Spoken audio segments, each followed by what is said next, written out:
Hi, my name is Ashita Datta, a legal intern at Lexis and Company, and today I will be talking about the status of children born out of void and voidable marriages. Legitimacy of the children born out of void marriages and voidable marriages. The status of children, whether legitimate or illegitimate, plays an important role in their life. It actually defines the way of their life, the rights they confer, the authorization they have, the liability they possess. It all flows in the conscience of their status. Generally, it has been said that children born out of valid marriages are legitimate, and those who are not born out of valid marriage or extramarital affairs or invalid sexual relationships are considered to be the illegitimate ones.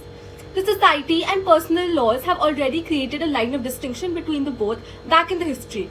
The distinction generally means hardships, no social acceptance, discrimination and disparity for the illegitimate children. On the other hand, legitimate children enjoy the rightful status in the society, authoritative for certain things and rightful succession, etc.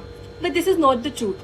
All the children born out of no valid marriage or voidable marriage are not illegitimate. So we will study about this in detail in the video. But before that, one needs to understand the meaning of legitimacy, void marriages and voidable marriages. So what is the legitimacy of a child? Legitimacy of a child can be defined as the status that he or she acquires when they are born out of a valid marriage or born out of a marriage which fulfills the condition of Hindu marriage given under Section 5 of the Hindu Marriage Act 1955. Or in other words, the children born to the parents who are legally married to each other and the children conceived before the divorce of them. Status of legitimacy defines the rights and liabilities of the children. It gives the rightful status of children in the society. It gives the title and the surname of the father to the child. It gives the right of inheritance to the child in the father's property and ancestral property.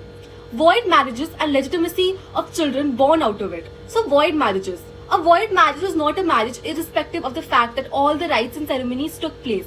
In the simpler terms, void marriage is a marriage that took place between two such persons who don't have the capacity to marriage, or the marriage is in the contravention of clause 1, clause 4 and clause 5 of section 5 of Hindu Marriage Act 1955. A void marriage is void ab initio, which means it is void from the beginning. Example, it never existed. Void marriages do not require a decree to get it annulled, as it never existed. So even if the court passes a decree of annulment, it just declares it null and void and do not render it null and void. Void marriages do not give rise to any status of husband and wife. They do not create mutual rights and obligations. Parties to the void marriage can remarry as marriage never existed, so they wouldn't be charged with the offense of bigamy. What is the legitimacy of children? According to the provisions given under the Section 16 of the Hindu Marriage Act 1955 and Special Marriage Act, children born out of void marriage, irrespective of being declared annulled, void by court or not, shall be treated as legitimate children, but they will inherit the property of their parents only and not the ancestral property. They do not have any corpuscinary rights. Voidable marriages and the legitimacy of children born out of it. So voidable marriage. A voidable marriage is a valid marriage until it is avoided by either party, or in other words, a voidable marriage is a marriage that can be avoided at the petition of declaring it void by either party to the marriage. And if the parties don't file the petition, the marriage, it remains valid. As long as the voidable marriage is not avoided, all the consequences of the valid marriage flow from it. Parties to the unavoided voidable marriage cannot marry to the other person. They would be charged with the offense of bigamy if they do so, as the consequences of a valid marriage flows from unavoided voidable marriage. What is the legitimacy of a child? So according to the provisions given under Section 16 of the Hindu Marriage Act 1955 and Special Marriage Act, the legitimacy of the children born out of voidable marriages have certain cases which are as follows.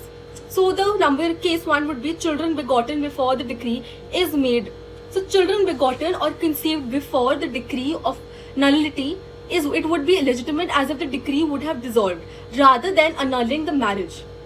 Case 2 would be children of unannulled voidable marriage. Children born out of such voidable marriage which is not rendered void or annulled, avoided by the either party to the marriage, would be legitimate in the same way that of children born out of valid marriage. Case 3. Children of annulled void marriages. Children born out of such voidable marriage that has been rendered void or annulled, unavoided by the either party to the marriage, would be legitimate, but they can only inherit the property of their parents and not others. No corpuscinary right is given to them. So prior to the commencement of the Hindu Marriage Act 1955, the parties to the void and voidable marriage don't have any remedy to render that marriage void or avoid that. But after the commencement of the said act, the remedy to get rid of such marriages came in existence. Section 11 and Section 12 empowers such parties to the void and voidable marriages to get them annulled. The said act provided the set of provisions which declare the marriage void and voidable. Those are in contravention of the Section 5 of the act. The enactment of the amendment in Act 1976 empowered the children born out of such marriages. It gave the legitimate status to the children born out of void and voidable marriages. So this enactment stood up for the rights of the children as being born out of such marriages is not their fault, but the ultimate price has to be paid by them only. They are the only ones who suffer from all the disparity and discrimination that society has created. It has been rightfully said by Leon R. Yankovic, there are no illegitimate children, only illegitimate parents. Thank you so much.